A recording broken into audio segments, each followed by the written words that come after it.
Great indicator how well our country is doing, how well our economy is doing. Those are real numbers. Walmart announced, others announced. We had some tremendous numbers come out today, which I'm sure you saw. So we're very happy about that. We're doing very well. The economy is incredible. The consumer, probably above all else, the consumer is doing incredibly. So go ahead. Any questions?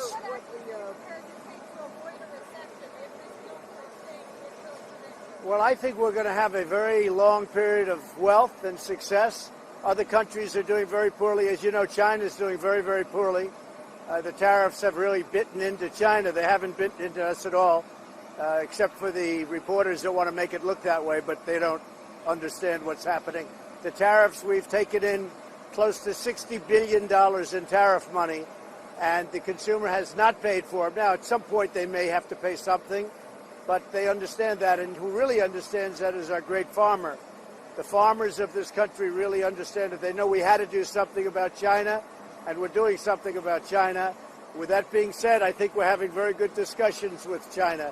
They very much want to make a deal. We'll see what happens. We had a deal, and they decided not to make it. Now I think they would like to have had that opportunity again, because I think they really would.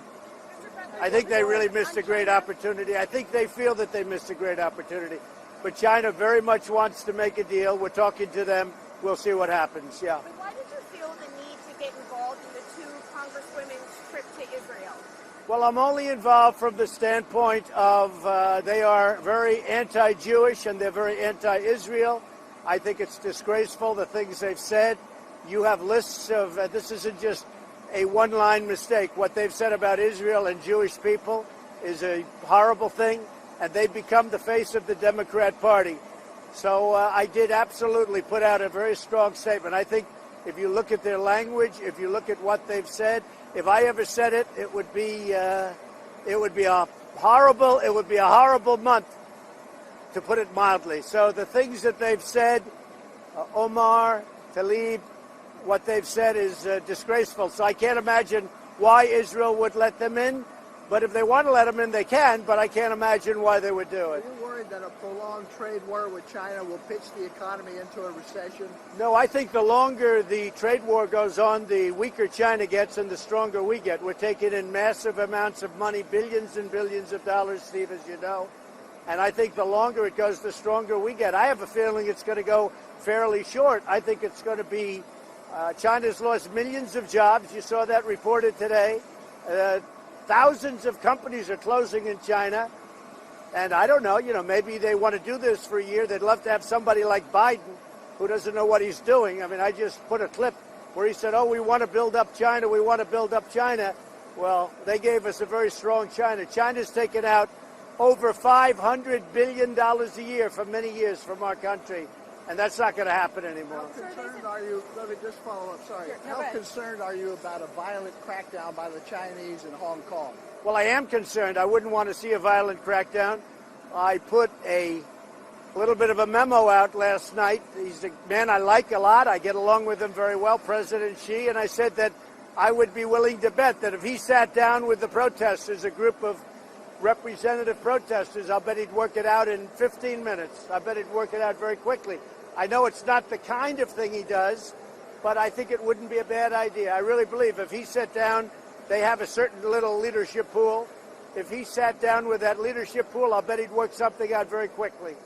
It really seems like things that could be worked out pretty easily. You said Prime Minister Netanyahu about the Congresswoman. I don't want to comment about who I spoke to, but I think my social media statement pretty well speaks for itself. I feel that they are so anti-Israel, so anti-Jewish. Again, if other people made that statement, there would have been hell to pay. So, but I did speak to people over there, yeah. Sir, China has said that they want to retaliate, that they're going to retaliate because of the tariff increase that you announced. What's your response to that? Well, if they did retaliate, which I don't think they will do because we're talking to them and they're offering things that are very good, I don't think they'll retaliate. But if they did, we have the ultimate form of retaliation. I think they'd have very few jobs left in China because we'd be able to step it up. Just so you understand, I've been very mild about it. Very, very mild. There's a long way I can go. And somebody had to take on what was happening with China. We can't allow China to take out of our country $507 billion every year, not including intellectual property theft and so many other things. So we're having very good talks with China. I think things will happen, but we'll see. If they do retaliate, will you want your team to meet with them in September as planned, or no? Well, that's true. Look, September, the meeting is still on, as I understand it. But I think more importantly than September, we're talking by phone, and we're having very productive talks. They would like to do something. I will tell you that. And the talk we had a few days ago with my two representatives, nobody knew what was on that talk except for myself, China, and those two people. That was a very good conversation. You want Jay Powell to cut interest rates some more? Jay Powell should be cutting rates because every country all over the world is cutting, and we want to stay sort of even. And I don't mind if we're higher, we're better, we're a better credit, but we're way too high. Jay Powell's made a big mistake. He raised them too fast, and he also quantitative tightened. He did quantitative tightening. That was a big mistake. $50 billion a month, and it put us in a position. And interestingly, even with normalized interest rates, President Obama was paying nothing, and we have a much better economy. And you have to look at our economy also from the day after my election, because we picked up tremendous steam the day after the election. That's not attributable to President Obama. They only did that because of us. So when somebody says from January 20th, it's not from January 20th. It's from November 9th, the day after the election. We picked up. The fact that I won lifted our economy greatly. And if I didn't win, it would go down. And frankly, if for some reason that happened in the 2020 election, you'll see this economy go down the tubes. I will tell you that right now. Mr. President, do you have any idea on when China's going to follow through on their ag purchases and crack down on fentanyl? They want to follow through very quickly. This was part of the conversation that we had. They had a special representative actually come over and talk to us, a different group, and a message to me, a very strong message to me. They want to start doing that very quickly. I'll be honest, I'm not there yet. It's not China. I'm not there yet. We'll see what happens. I really would like to see China in a humane way solve the problem in Hong Kong. Humanely solve the problem in Hong Kong.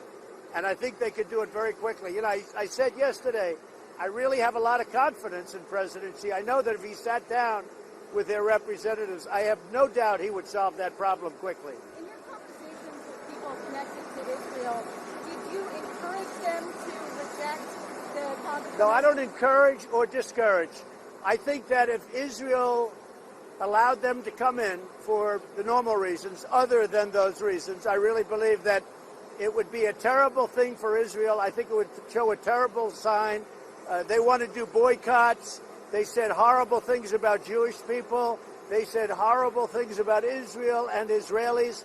I think it would be a terrible thing, frankly, for Israel to let these two people who speak so badly about Israel come in. And they have become, amazingly, the face of the Democrats. The Democrats don't want to do anything to condemn them.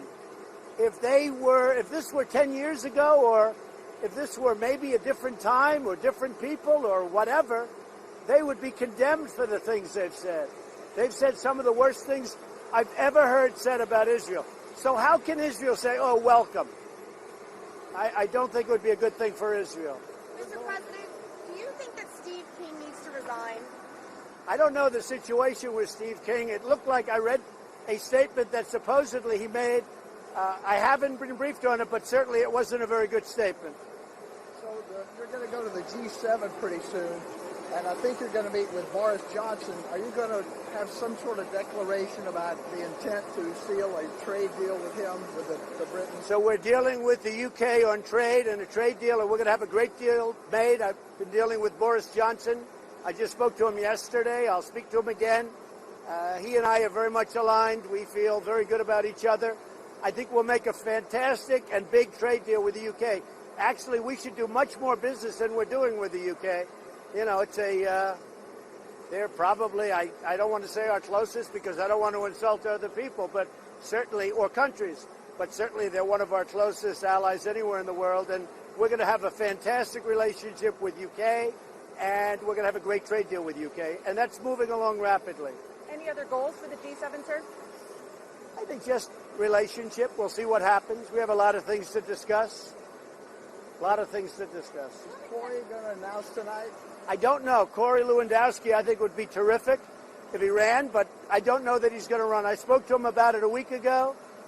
Frankly, I think it's something he'd like to do, but I don't know that he's going to do it. I think he'd be very good. He loves New Hampshire. He loves our country.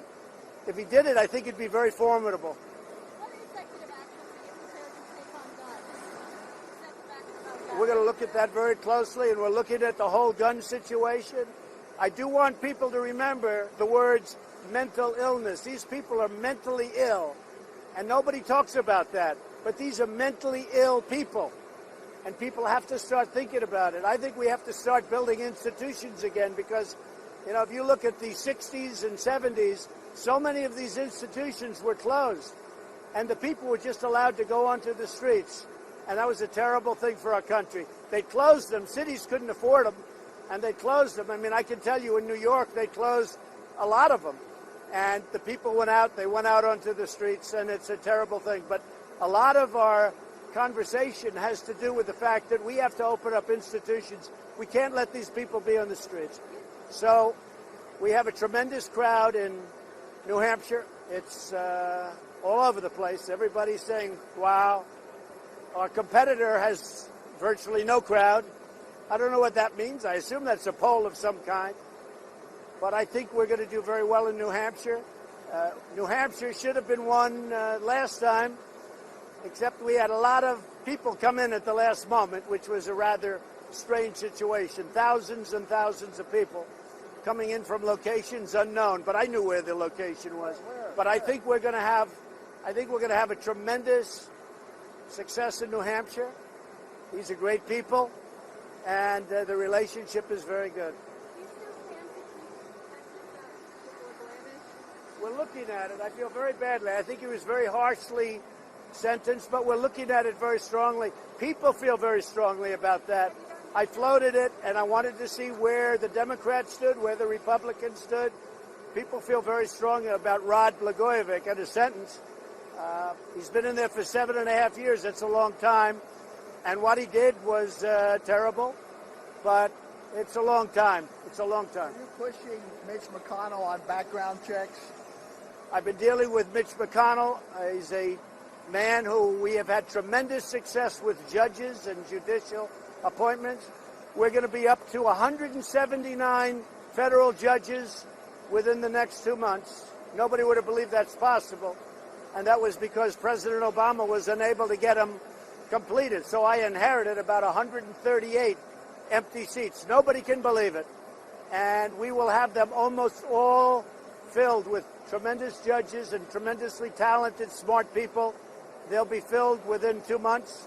So I have 179 judges and 2 Supreme Court justices. That's something that nobody would have ever thought possible. I want to thank very much President Obama for that. I was asking about background checks for gun owners, for gun purchases. Yeah, we do. I've been speaking to Mitch about that. I've been speaking to everybody about it. And we don't want to see crazy people owning guns. But I also want to remember that mental illness is something nobody wants to talk about. These people are mentally ill, and we have to study that also. Because, you know, it's them. They pull the trigger. The gun doesn't pull the trigger. They pull the trigger. So we have to look very seriously at mental illness, and we're doing that at a level that hasn't been done before.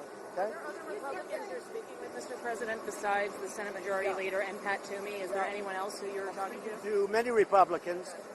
And I'll tell you, it's been an amazing experience. They want to see something happen.